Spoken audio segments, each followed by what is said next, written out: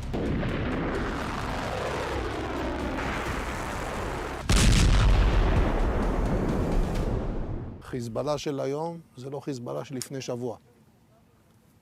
רצף המכות שהוקע בפיקוד והשליטה, בפעילים, באמצעי הלחימה, כל הדברים האלה הם מכות קשות ביותר. अब आप ये भी देख लीजिए कि इजरायली हमले में हिजबुल्लाह के कौन-कौन से बड़े कमांडर अब तक मारे जा चुके हैं। इजरायली हमले में अब तक हिजबुल्लाह के कई बड़े कमांडर मारे जाने का दावा किया जा रहा है। इजरायली सेना के दावों के मुताबिक हिजबुल्लाह के अब तक 16 सीनियर कमांडर मारे जा चुके हैं।